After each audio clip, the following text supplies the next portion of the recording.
जय हो करौली सरकार की, जय हो सच्चे दरबार की। बोलो राधा रमण हरि बोल। ओ भक्तों, पिछले वीडियो में आपने देखा कि प्रेत कितने प्रकार के होते हैं और उनका संहार या भस्मीकरण कैसे होता है। इसके पहले आपने सिद्ध हवन, सिद्ध बंधन, संकल्प आदि के बारे में वीडियो देखे। आज हम बात करेंगे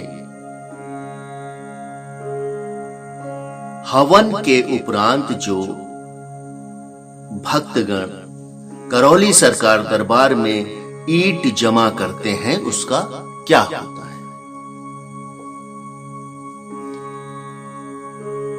जब भक्तगण पांचवा हवन करते हैं, इसके बाद प्रत्येक भक्तगण करौली सरकार दरबार में एक मिट्टी की ईंट जमा करता है। जी हां, वही मिट्टी की ईंट जिससे कि मकान बनता है।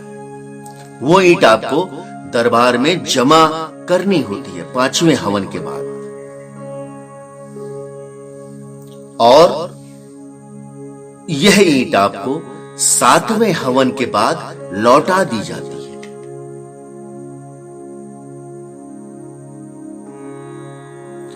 जब आपको यह मिट्टी की ईंट सातवें हवन के बाद लौटाई जाती है, तो अब यह ईंट वह साधारण मिट्टी की नहीं रहती।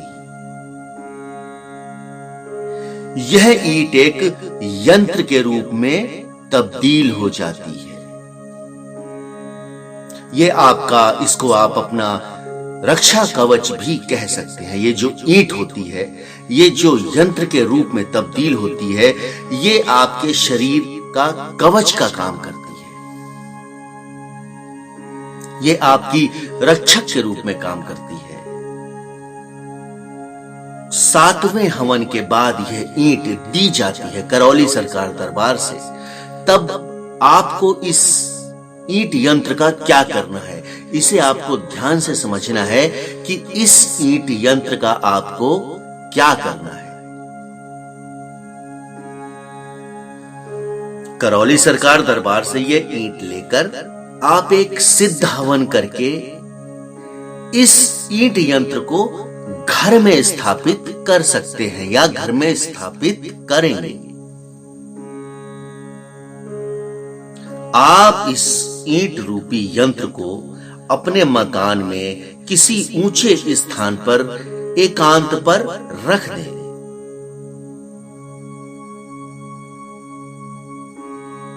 यह ईंट या यह यंत्र आपको बार बार नहीं छूना है, बार बार इसकी पूजा नहीं करनी है, बार बार इस पर अगरबत्ती नहीं जलानी है, बार बार इसको देखना नहीं है कि ईंट कैसी है। बस एक ऊंचे स्थान पर एकांत ईंट को रहने दीजिए। अब इस ईंट रूपी यंत्र से होगा क्या? सबके मन में ये जिज्ञासा है कि हमने करौली सरकार दरबार से ये ईंट ले तो ली, लेकिन ये ईंट रूपी यंत्र करेगी क्या? जी हां, समझिएगा, यह ईंट नहीं है, यह मिट्टी की साधारण ईंट नहीं है। अब ये सिद्ध ईंट हो चुकी है, सिद्ध यंत्र हो चुका है, जिसमें कि स्वामी राधा रमण मिश्रा जी का आशीर्वाद, मां कामाख्या का आशीर्वाद, करौली सरकार का आशीर्वाद सम्मिलित है। अर्थात यह ईंट जब तक आपके घर में रहेगी, तब तक आपको कोई भी भूत प्रेत संकट आपके शरीर, आपके घर में नहीं आएगा। यह जो मिट्टी की ईंट थी, यह अब सिद्ध ईंट बन गई है। जी हां, जिस घर में भी यह ईंट है, वह घर कीला हुआ रहेगा। यह सिद्ध ईंट इस दरबार की आन बान और शान है। जी हां भक्तों, करौली सरकार कहते हैं कि यह ईंट यंत्र करौली सरकार दरबार की आन बान और शान है।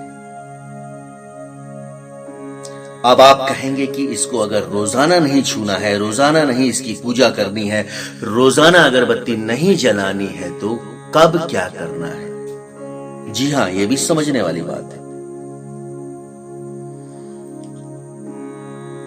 इस ईंट यंत्र को आप सिर्फ नवरात्र की अष्टमी नवमी, जी हां, जो नवरात्र की अष्टमी नवमी आती है,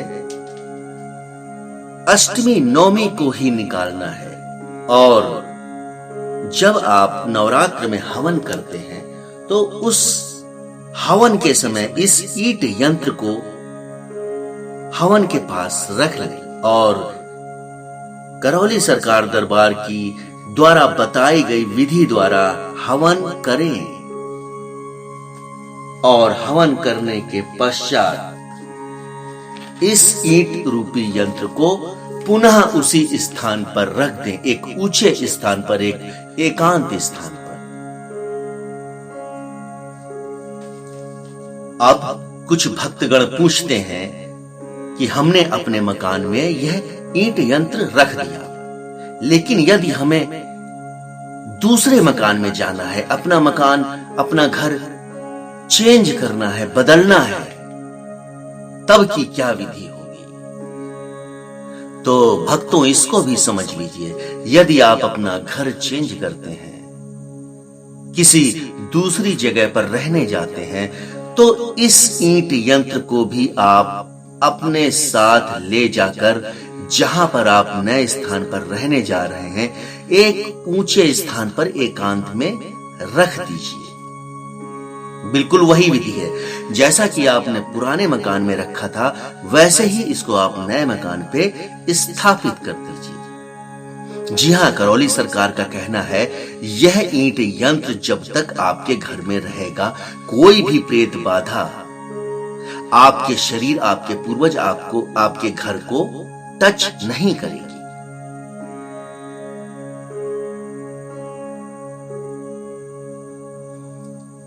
यह ईंट यंत्र जब तक आपके घर में रहेगा। जी हां भक्तों, करौली सरकार का कहना है, यह ईंट यंत्र जब तक आपके घर में रहेगा, कोई भी प्रेत बाधा, कोई भी संकट ना तो आपके घर में आएगा, ना ही आपके शरीर में आएगा। यह सिद्ध ईंट करौली सरकार दरबार की तरफ से आपको आपकी रक्षा के रूप में मिली है। इसको आपको बहुत ही सुरक्षित तरीके से रखना है। तो मैं समझता हूं कि ये ईंट का रहस्य, ईंट के बारे में जानकारी जो आपको मिली है, वह आपके लिए बहुत ही सहयोगी साबित होगी।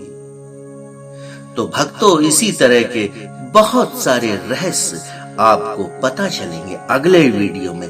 बने रहिए हमारे चैनल के साथ।